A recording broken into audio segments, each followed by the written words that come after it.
बिस्मिल्लाहिर्रहमानिर्रहीम। अस्सलाम वालेकुम। Welcome to my channel Sabir Shafiq. आज एक बार फिर न्यू टॉपिक के साथ एक्सेल पे मैं आपको हॉस्पिटल पेशेंट रिकॉर्ड का डाटा मेंटेन करना बताऊंगा।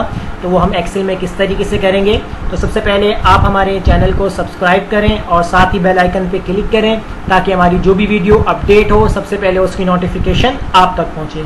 तो स्टार्ट करते हैं अपना एक्सेल में जो हमारा जो टॉपिक है वो है hospital patient report. Hospital patient report को हम कैसे मेंटेन करेंगे, इसके लिए हमने यहाँ पर 3 टेबल बनाए हुए हैं। टेबल 1, टेबल 2 हमारा ये हो जाएगा और टेबल 3 ये हो जाएगा। तो इन टेबल को हम यहाँ पर क्या काम करते हैं कि इनको स्पेसिफिक एक नेम यहाँ पर हम दे देते हैं। तो फॉर्मूले में जाकर हम यहाँ पर नेम मैनेजर में चले जाएंगे। तो इसके लिए मैं क्या काम करता हूँ, पहले अपने टेबल को सेलेक्ट कर लेता हूँ। इसका नाम मैं यहाँ पर रख लेता हूँ, न्यू में जाता हूँ और यहाँ पर मैं इसको नाम देता हूँ रिकॉर्ड 1। रिकॉर्ड 1 का नाम देंगे टेबल 1 को, इसको क्लोज कर देंगे यहाँ से। और इसी तरीके से टेबल 2 को मैं यहाँ से सेलेक्ट करता हूँ, नेम मैनेजर में जाऊँगा, अगेन मैं न्यू ऑप्शन में जाऊँगा और यहाँ पर मैं इसका नेम दे देता हूँ रिकॉर्ड 2। इसी तरह मैं यहाँ पर टेबल 3 के साथ भी ये काम कर लेता हूँ, इसको भी मैं एक स्पेसिफिक नेम दे देता हूँ। न्यू में चला जाता हूँ और यहाँ पर मैं इसको भी नाम देता हूँ रिकॉर्ड 3। इस तरीके से मैंने तीनों टेबल को एक स्पेसिफिक नेम दे दिया है। आपके पास 3 टेबल हो, 4 हो या 5 हो, आप सबको नेम दे सकते हैं स्पेसिफिक। अब सबसे पहले हम पेशेंट नेम में जाके क्या काम करेंगे कि हम देखेंगे कि हमारा जो भी पेशेंट की आईडी होगी वो आईडी टेबल 1 में हो या 2 में हो या 3 में हो, तो मुझे वो फाइंड आउट करके देगा। किस तरीके से इक्वल लगा लेंगे यहाँ पर वी लुकअप वैल्यू में मैं सिलेक्ट करूँगा अपने आईडी वाले सेल्स को, कॉमा, और यहाँ पर मैं सिलेक्ट करूँगा अगर मेरे पास लुकअप वैल्यू कंडीशन के तौर पे सर्च जहाँ करवाना आपको, तो यहाँ हम लिख लेंगे इफ़, ब्रैकेट ऑन करेंगे और ब्रैकेट के अंदर मैं सिलेक्ट करूँगा अगर आपकी ID less than equal to 5, अगर आपकी आईडी जो है 5 से कम हो, कॉमा, तो आपके पास क्या प्रिंट हो, तो यानी कि जो हमने टेबल 1 को नाम दिया था, रिकॉर्ड 1 का नाम दिया था, तो हमारे पास रिकॉर्ड 1 को प्रिंट करें, यानी कि आईडी 1 को कहाँ तलाश करें, रिकॉर्ड नंबर 1 के अंदर तलाश करें, कॉमा, वरना रिकॉर्ड 2 के अंदर इसको फाइंड आउट करें।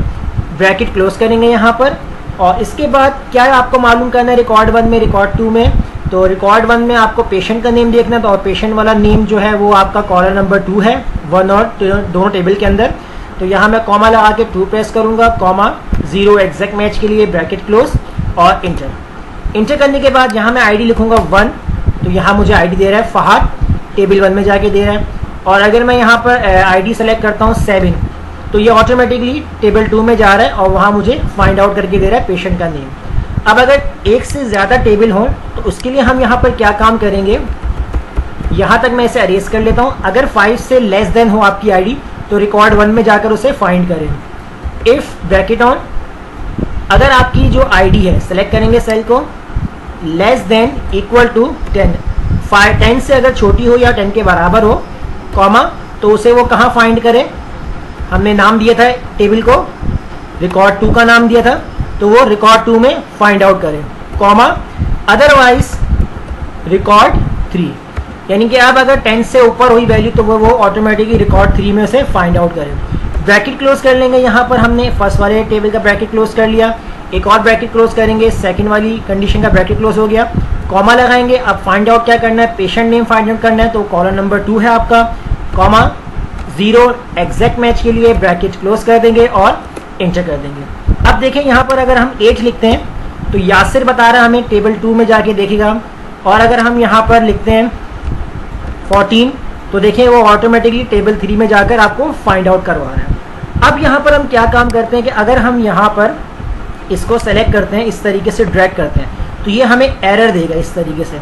तो फॉर्मूले के अंदर हम चेंजिंग क्या करेंगे, यहाँ पर सबसे पहले तो देखें अगर आप यहाँ पर अपने डेटा से ऊपर कोई रिकॉर्ड सर्च करते हैं, जैसे आपका लास्ट है 15, यहाँ पर अगर आपने 16 लिखा तो आपके पास इस तरीके से एरर ये शो कर देगा ये। तो एरर को रिमूव करने के लिए हम क्या काम करेंगे, स्टार्टिंग में यहाँ पर हमारे पास इफ़ एरर का फॉर्मूला है, इसको हम यूज़ करेंगे और लास्ट में हम डबल कोटेशन के साथ ब्रैकेट क्लोज करके एंटर कर देंगे। एंटर करने के बाद अब आपके पास देखें जो आपका रिकॉर्ड होगा वो कुछ इस तरीके से आएगा।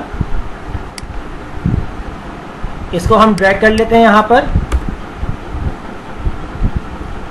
ताकि वो सबके ऊपर अप्लाई हो जाए।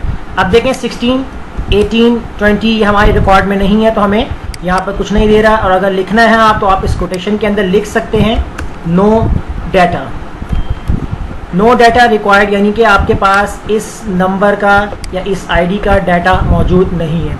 लेकिन अगर आप यहाँ पर जैसे ही सर्च करते हैं आईडी नंबर 4 तो देखें सिर्फ आपको पेशेंट का नेम शो करवा रहा है। तो इसके अंदर हम यहाँ पर क्या काम करेंगे, इस तरीके से हम चेंजिंग कर लेते हैं। यहाँ पर चेंजिंग के लिए हम यहाँ पर अगेन फार्मूले को एडिट करते हैं। तो पहले तो हम अपने सेल को फ्रीज कर लेते हैं जिसको हमने यहाँ पर सर्च करवाना है।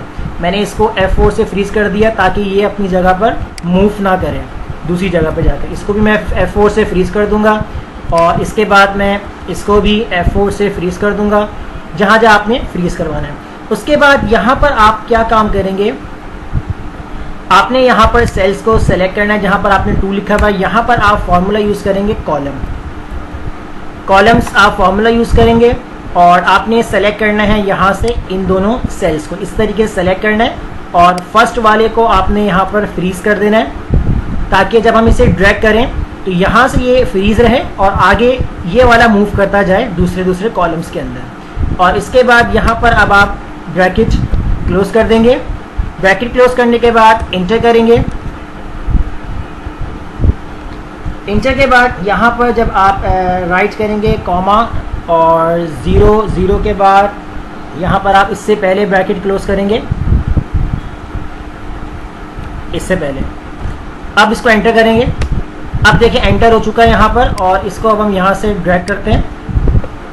अब देखिए ये आपके पास कंप्लीट आपको आंसर शो करवा रहा है। कॉलम नंबर 4 का रिकॉर्ड आप देख सकते हैं। अगर मैं यहाँ लिखता हूँ 6 ID तो देखें 6-9 block number 5 ward number D6 पूरा हमें as it is record find out करके दे रहा है। अगर मैं यहाँ लिखता हूँ ID नंबर 13 तो देखें ID नंबर 13 दिखा रहा है हामिद, ब्लॉक नंबर 6 है, वार्ड नंबर D6 है।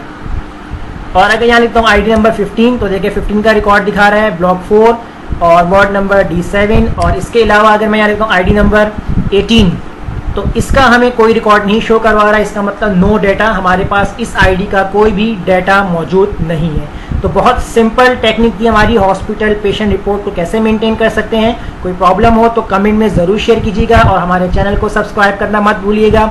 मिलते हैं नेक्स्ट वीडियो में, शुक्रिया।